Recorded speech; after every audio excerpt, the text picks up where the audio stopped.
Opisyal na itong si Cedric Fairfield ay nagdeklara na sasali dito sa PBA draft. At ang ibig nitong sabihin, mababago yung mga plano ng mga teams ngayon.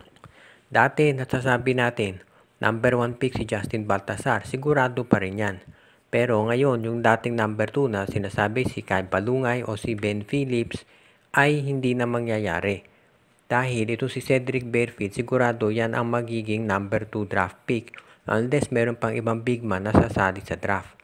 Kung ito si Fairfield ay sumali, yan ang kukunin ng Blackwater. Alam nating lahat na kinakailangan ng Blackwater ng big man dahil aalis na nga si Troy Rosario. Pero, hindi nila palalampasin yung kalibre ng katulad ni Fairfield dahil ito ay parang Stanley Pringle at Stephen Holt o mas magaling pa. Kanyang kahusay ang laro nito.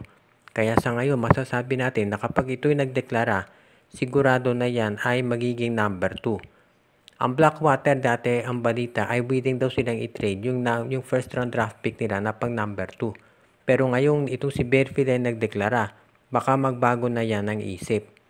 Tandaan natin, ang Blackwater wala na dyan si Rain ng Batak, so naghahanap sila ng point guard na papalit.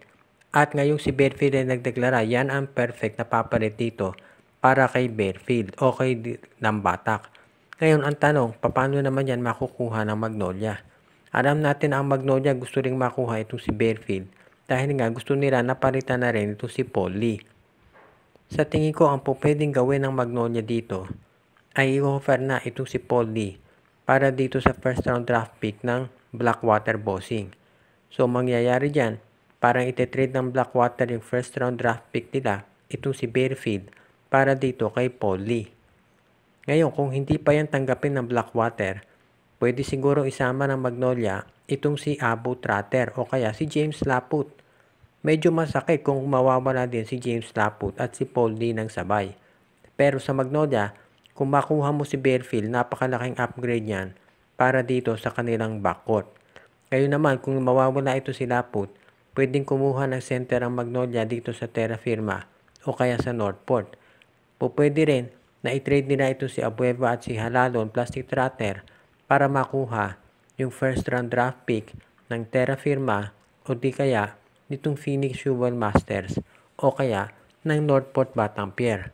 So ibig nitong sabihin, kahit mawala yung nabanggit na player, ay meron pa rin na pwedeng makuha na kapalit itong si Coach Chito Victolero. Ang importante dito ay makuha nila itong si Cedric Fairfield dahil ito ay matatawag natin na isa talaga dun sa mga game changer.